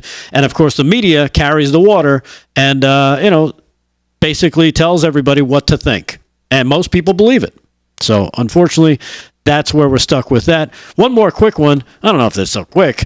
Venezuela, believe it or not, has, it's Maduro, actually, in Venezuela. He's ordered the arrest of his political and presidential candidate, Edmundo Gonzalez, in an escalation of the government's crackdown on dissent in the wake of a disputed election. Where have I heard this story? What's the news here? Basically, he's having his political rival arrested. Oh, well. The move is likely to draw further outcry from the U.S. I don't know why. Sounds like another place I know. Yeah, exactly. And other countries that have concluded Gonzalez was the winner of the July 28th vote. Venezuelan authorities have declared instead, without evidence, that President Nicolas Maduro was reelected to a third term. Prosecutors are accusing Gonzalez of breaking the law because he ran for office. No, I added that part. Because the opposition uploaded voting records to show he won in a landslide. That's the law, showing people that he won the election. Gonzalez is accused of crimes including forging a public document, incitement to disobedience of law, conspiracy and sabotage, according to the arrest warrant published on Monday from the prosecutor's office on their Instagram account. Why do prosecutors have an Instagram account? Thousands of citizens, including children, have already been arrested as the regime shut the silent protest in the wake of the election. So not only have they arrested their citizens and the people who voted for this guy, now they're just going to go for the opposition leader and go get him as well. Gonzalez hasn't appeared in public in the last 2 days after the ballots were cast, and we don't think we'll probably be seeing much of him soon. So there you have it. All the good goings on from down in Venezuela. Put my screen up, Aaron. We'll do some more news with Delgado here in a little bit. Liz Cheney put a statement out today. Here it is. Kamala Harris is a shocker. Kamala Harris is a radical liberal who would raise taxes, take away guns and health insurance, and exploded the size and power of the federal government. She wants to recreate America in the image of what's happening on the streets of Portland and Seattle. We won't give her the chance. So good for Liz Cheney for putting. Oh, I'm sorry. That's actually from 2020. Actually, today her statement was that changed the position. She endorses Kamala Harris. Oh, so she's like Kamala Harris. She flip-flopped. Yeah. So Liz Cheney, after this is what she put out in August of 2020. Today she endorsed her for president, and we're supposed to care, and people act like people care. It's being reported like it's the, look at this. Oh, yeah, big endorsement. Tens of people on our side care. Tens. Maybe. Who cares? And what's crazy is that liberals who hate the name Cheney will celebrate in the streets. Oh, yeah. Yeah. Because, oh, my goodness, look at this. Cheney's supporting us. Meanwhile, he shot somebody in the face. Yeah. Wasn't that name synonymous with war Friendly criminal fire. at one point? Yeah. I mean, think about, when you talk about the difference between conservatism and progressivism, you think about conservatism really more of a way of life. Progressivism, an ideology. To think about someone who's supposed to be and tells us that she and her family is conservatives could go from that statement today to then endorsing what is, without any shadow of a doubt, one of the more radical, progressive, Marxist agendas and candidates we've ever seen. To think that a true conservative could somehow move the goalposts and flip-flop that much on conservatism itself and what it's supposed to mean to you if you embrace it is it just reeks so bad of how phony you are that it's hard to put into words. How absolutely phony you are as a so-called conservative if you could endorse Kamala Harris. Your level of Trump derangement syndrome has to be at a point where you need to see a doctor.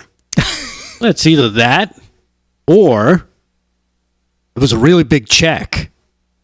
And they're afraid that if he gets into office, things are going to come out about them that they don't want people to know.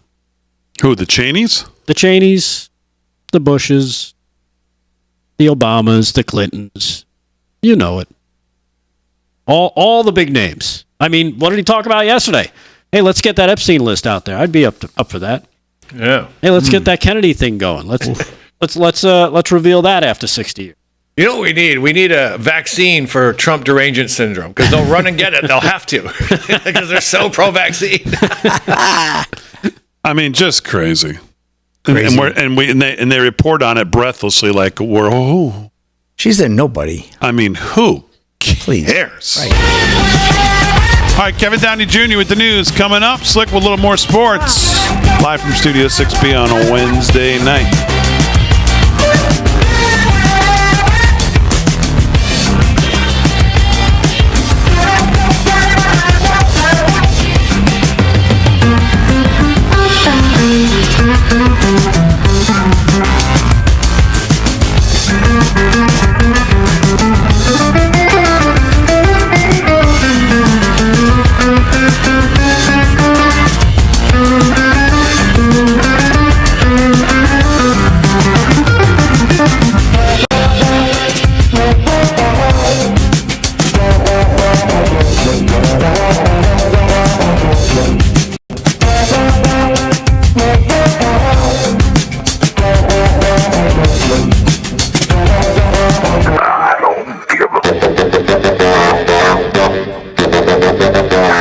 Lauren Chen. Wasn't she the doctor that used to come on for CNN? No. Or on COVID? No, different name. It came out today? Where did that come out? Yeah, it's been all over. I can't find anything. Department of Justice, I don't know, came out and indicted, again, two people who they're never going to find, but it was tied to some Russian television thing, and there was a bunch of supposed right-wing, or as they call them, right-wing conservative talking heads who supposedly took this money, and I don't know. Sounds like a...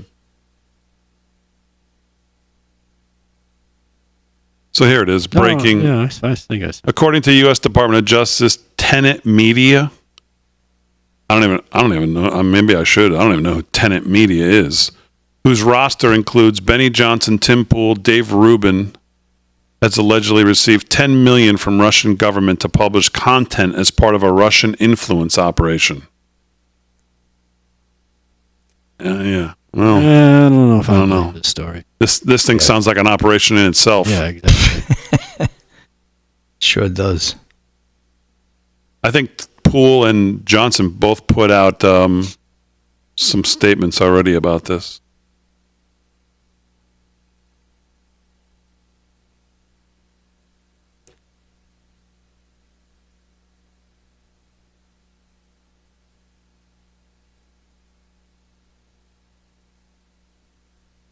U.S. Justice Department doesn't allege any wrongdoing by the influencers, some of whom say were given false information about the source of the company's funding.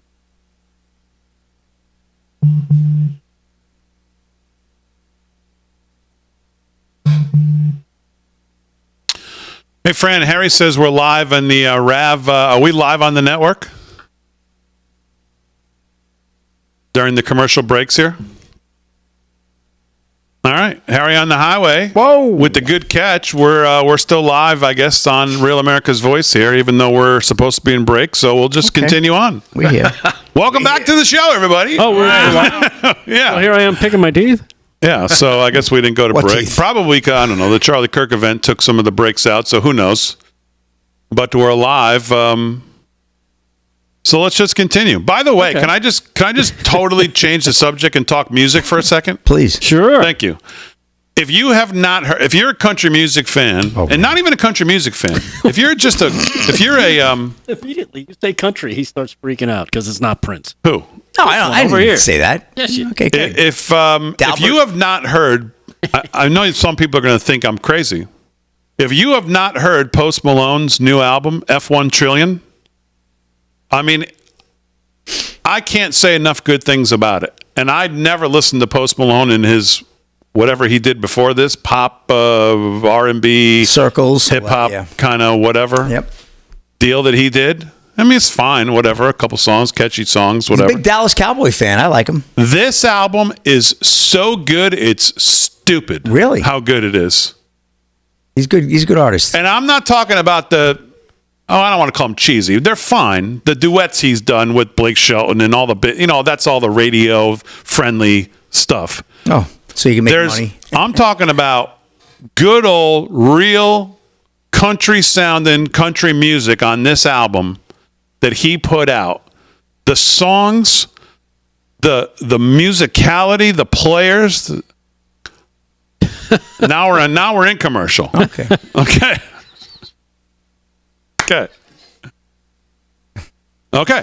At this point, I don't even care. I'm going to keep going, and whoever's listening is listening. We're under attack. His album is so good.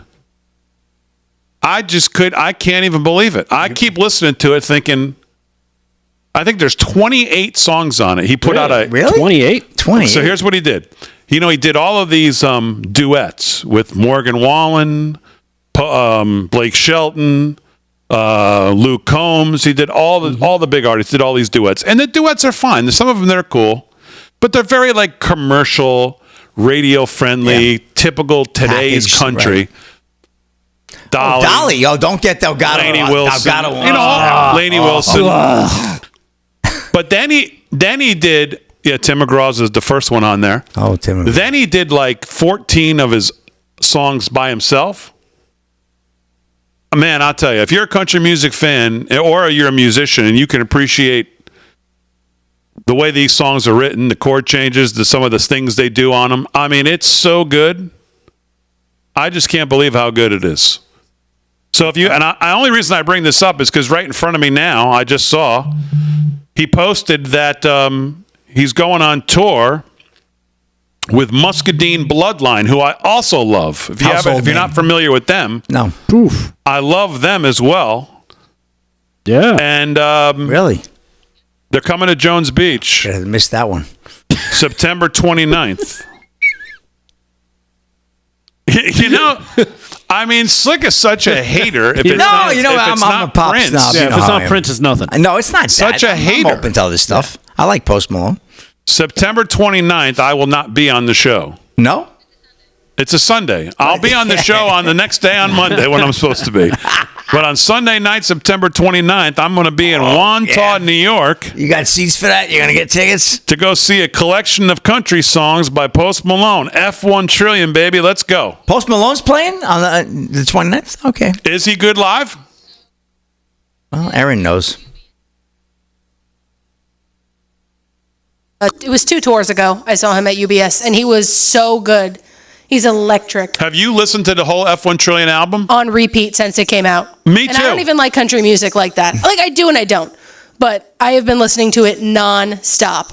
It is so good. It's so good, it's stupid. Yeah. It's stupid. Oh, man, is It's it not good? stupid, It's but, it. All right, back in 10. All right, what are we doing?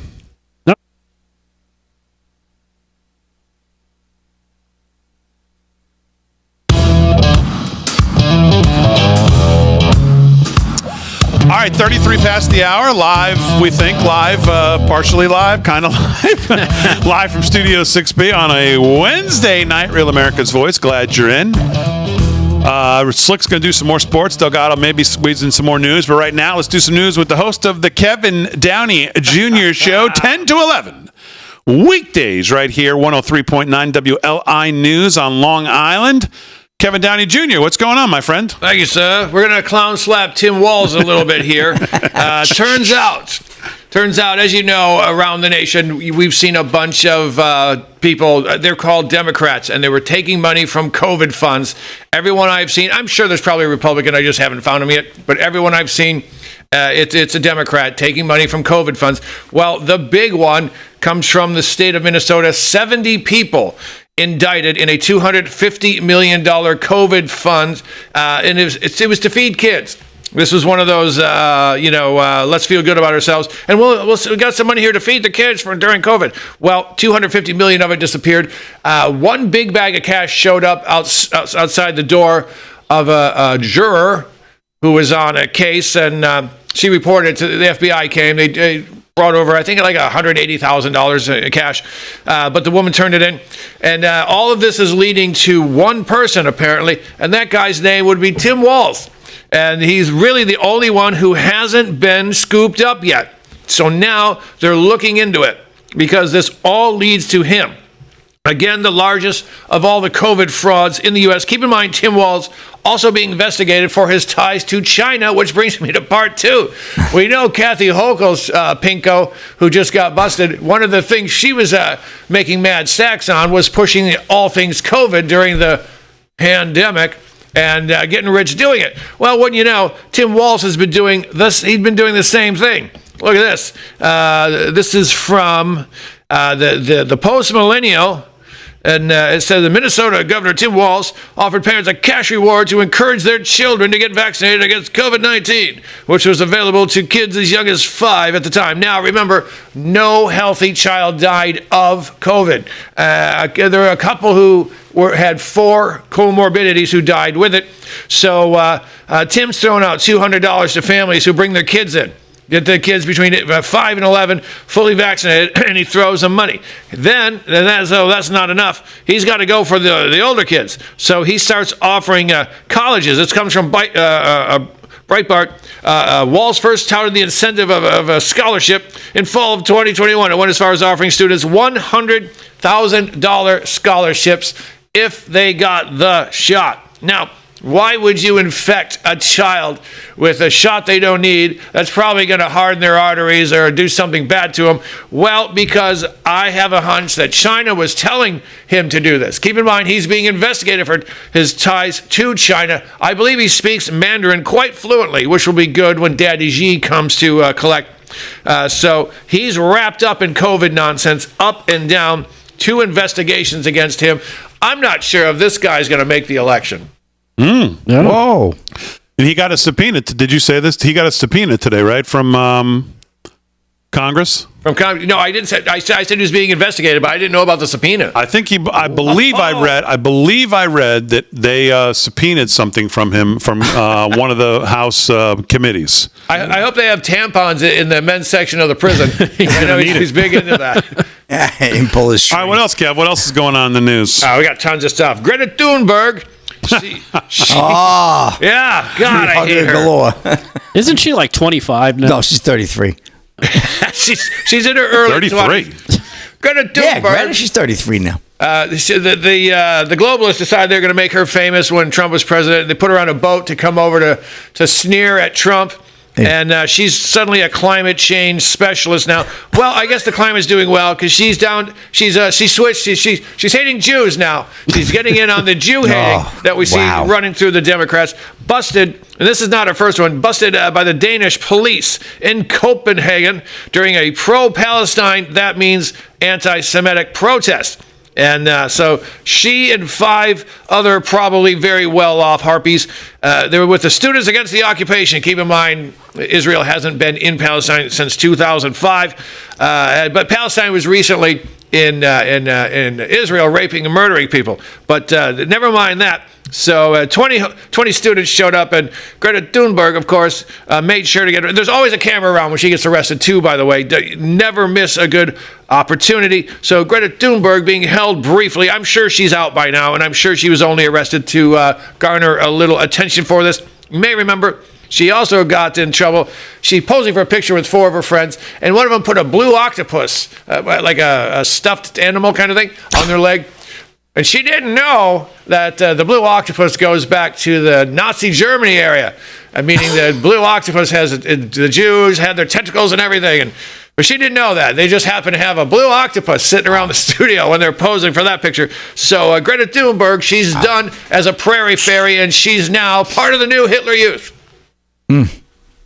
And she's a real beauty. She is a real beauty. All right, give me one more, Kev. Oh yeah, we got a lot. Look at this. As you may know, Biden he goes back and forth whether or not he's going to give bullets to Israel, whether he's alive or not. Here's a pulse.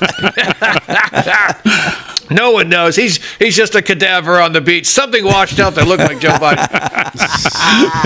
So. There's a rumor that he said, I want Kamala to take my place as sort of a middle finger to Obama, who's probably been running things for the past 3.5 years.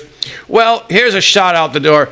Kamala needs Pennsylvania. She cannot win, the pundits are saying, without Pennsylvania. So what did Joe Biden do today? He blocked a big deal with Nippon Steel to is a $14.9 billion acquisition of the U.S. Steel Company, which is in Pennsylvania. So a bunch of people at U.S. Steel who thought they were going to make money and keep their jobs for a while. Well, he just shot that down. It's really the only thing he's done. I check his schedule every day, and it just says sand or something. There's nothing for him to do. Breathe. Wilt. Yeah. Yeah, wilt. Exactly. Oh, man. So he shot down this deal. Japan is not happy, and Pennsylvania is not happy. You think this is a shot at her? I'm wondering if this is from Dr. Jill Biden, who took a shot at her. Oh, because they hate each other. Yeah, the good doctor. And anybody who's seen them, we love them. They don't like each other. Yeah, no They don't love each there. other. They don't even like each other. No. These people hate each other. No. Yeah. Hey, I found the new version of the Trump pick with the waltz here. I don't know if you guys have seen this. It looks a little different. Wow. Oh, geez. Looks a little different here. Anybody notice anybody? Damon, That's you a look as good-looking thrilled. crew, isn't Damon it? looks as thrilled as usual. Don't miss back here. I got and there's Vinny. Vinny made it in there too. Oh, there you go. Look at that. Oh man, that's a good look. That's a good looking picture right there from our friend Real Prince Doll. Wow. There's the gnome hilarious. too. I wonder if he's making those arrangements yet. I think I look better in the gnome picture than I mean, I got hair like falling under my chin over here. I'm not exactly sure.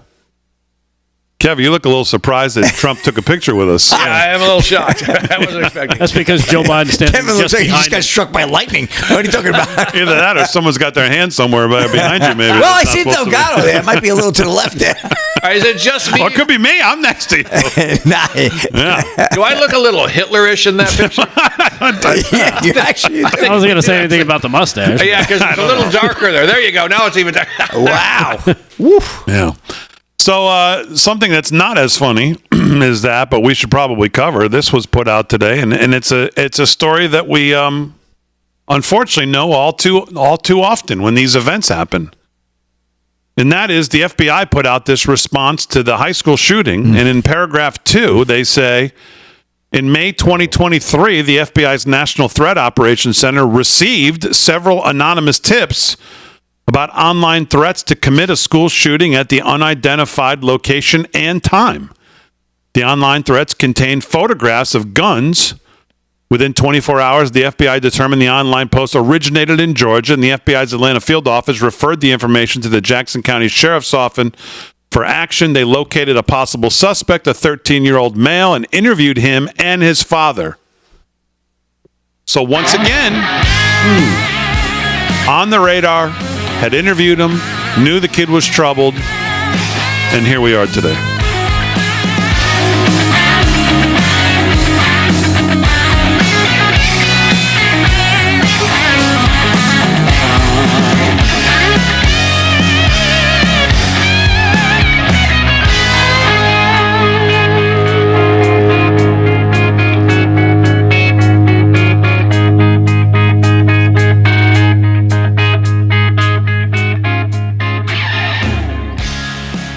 All right, let's just make sure we're actually in break.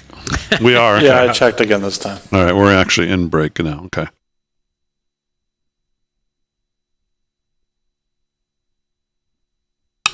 Every one of these kids was on the radar. It always seems to be the way. Always seems to be the way. It's like we find out they interviewed him or they knew something or What a sin. just crazy.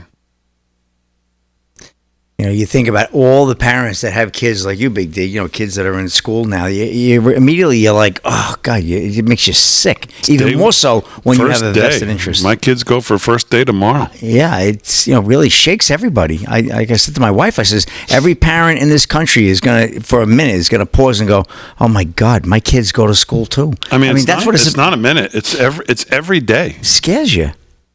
Your head's got to be in a swim. I mean, it's bad enough you worry about your children. You want them to have a good future and, pick a good school or trade or whatever they decide to do. I mean, I don't have children, so I'm talking out of my hat. But then you see this and you're like, my God, you send your kids to school. Is that like sending them to the battlefield, for God's sakes? That's just, what has happened to this country? And that's a rhetorical question, I know. But man, scary. Scary as hell. Someone asked in the chat about what music we were talking about before we got cut off for the commercial. We were talking about Post Malone. Yeah. Post Malone's new album, F1 Trillion. Post Malone. Is one of the great albums I've heard in a long time. From front to back, you can listen to every song multiple times, and there's not one of them. There's not a miss on there. Not a miss. Except for in my humble opinion. Big Cowboys fan. He is a huge Dallas fan. He goes to all the games, season ticket holder. There is not a miss on there. He probably knows Jerry. Oh, of course he knows Jerry. In post and pre-edit. Jerry's in trouble. Jerry's going to have a long season.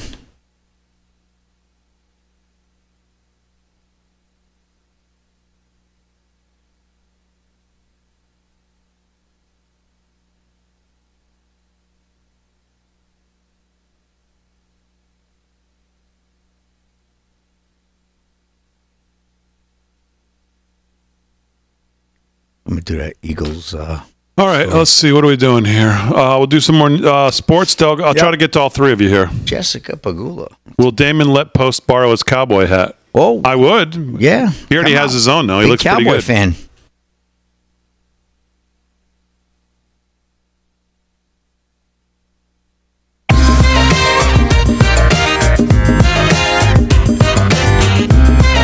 Hi, live from Studio 6B, 13 to the hour on a Wednesday, September 4th. Remember, a week from yesterday, Tuesday night, September 10th, debate night.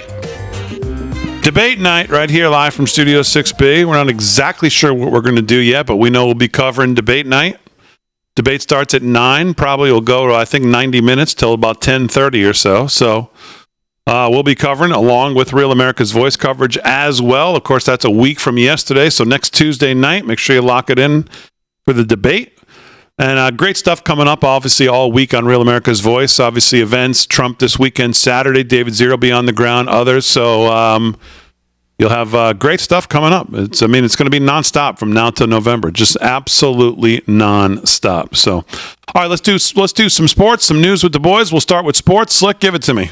Okay, let's get to the scoreboard. Big D, Major League Baseball. Here we go. The Mets over the Red Sox 6-3, bottom of the 8th. Top of the 8th, Braves lead the Rockies 5-2. Royals 4-1 over the Guardians, middle of the 8th. And end of 8, Cubs blanking the Pirates 12-zip. Cardinals edging the Brewers 2-1, top 8. End of the 5th, Rangers 5-2 over the Yankees. The Dodgers and Angels no score, bottom of the 1st. Top 1st, no score, Padres Tigers. Middle of the 1st, Mariners and A's no score, and Diamondbacks Giants as well, no score, top of the 1st. Finals from earlier tonight, Phillies over the Blue Jays 4-2. White Sox 8-1 over the Orioles. Red Sox annihilate the Astros. Actually, the Reds annihilate the Astros 12-5. Marlins 4-3 over the Nationals in 10, and the Rays top the Twins 9-4. That's also a final score in the game there. And we'll get to this story a little bit earlier. Rick had sent me this story, and I kind of like this one here.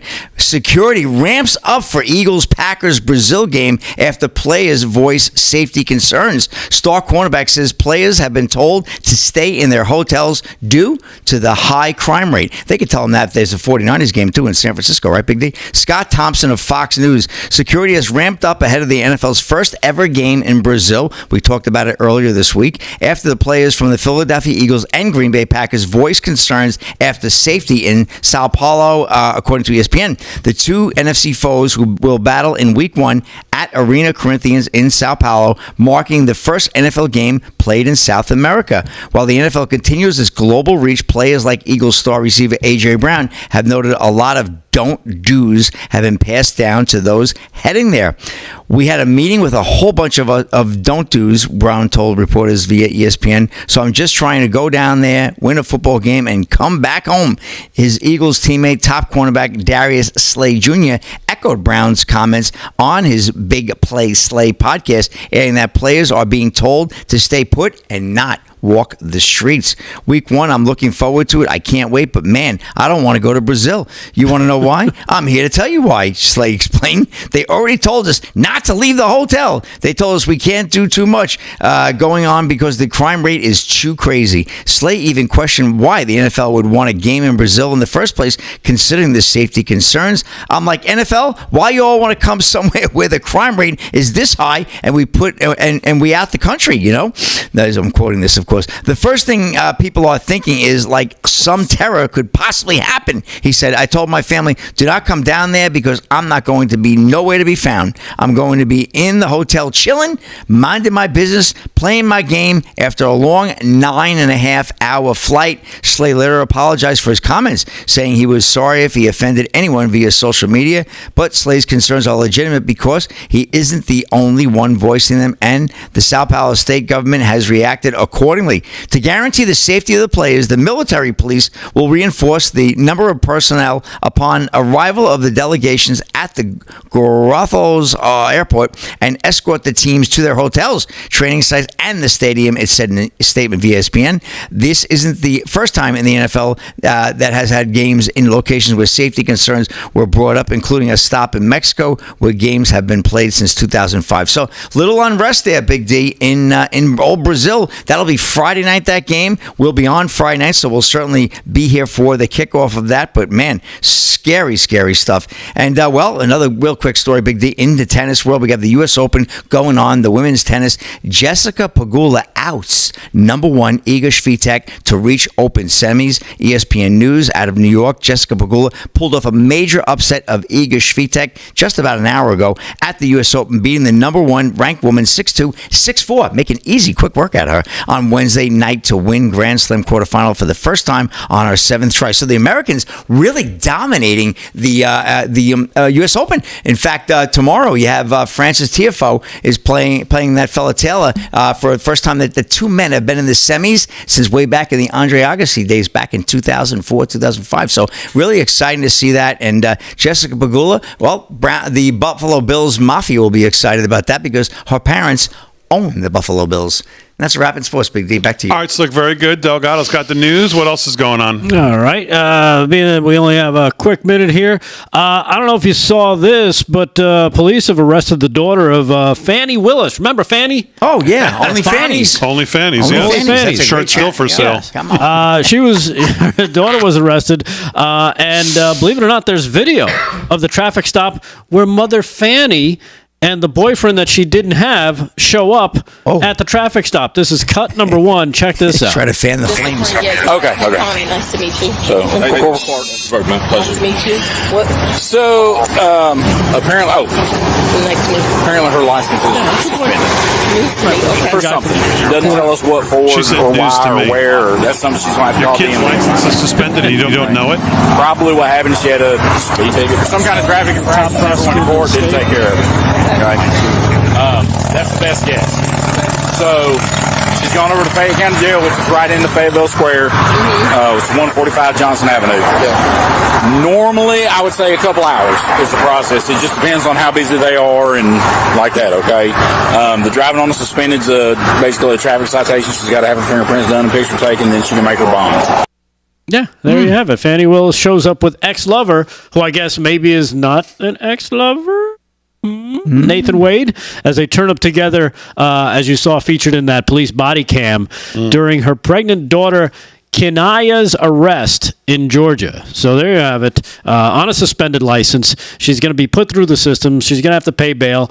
I doubt anything will happen, but it's nice to know that she's been inconvenienced and made to look a fool, as only Fannie And Willis mom couldn't get her out, huh? Exactly. And she's And pregnant. mom had to leave the hotel room with Right. the boyfriend to go And I guess he went with her. That's pretty. Are you sure it was a hotel room or was it a cabin?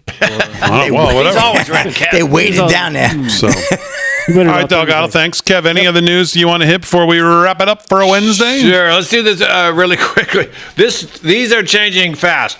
This is why we here, I think we're all on board that Trump is just killing Kamala Harris. Look at this. This is Nate Silver. I don't think he's that great, but people love him. This time last week, Trump was up 52.4% to Harris's 47.3. Now it's Trump 58.2, Harris 41.6, just getting pummeled. And I like these odd sites. Polymarket, yeah. Yeah, I'm looking at Polymarket now. And this this changed from earlier today.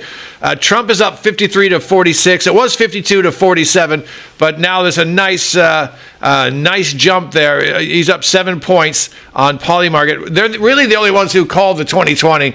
But some of us think there's a little cheating going on there.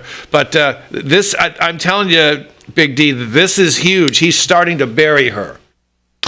Yeah, listen, I think they think they're probably in a little more trouble than I think the media would like to let you know. I think a lot has come out this week. I've talked about it every morning here for 3 mornings now in a row. More on the polling, and it's a pretty clear picture that her rise happened before the DNC, and so far after the DNC, and of course, the more people spend time looking at her. And the debate's going to help this. She's just going to continue to crater back down to earth. This is like a repeat of the 2020 campaign that she ran, right? She peaked up very early. Why she never made it to Iowa. Exactly. All right, as always, we salute our military, active and active, police, firefighters, first responders, EMTs, everybody who keeps us safe, keep the country moving. Our thoughts and prayers are with the people in Georgia tonight and those students and parents. Thanks, everybody on the show. Aaron, Fran, great job as always. Thanks to everybody at Real America's Voice, Parker and the crew. We'll see you tomorrow night, 8 p.m. on a Thursday, live from Studio 6B.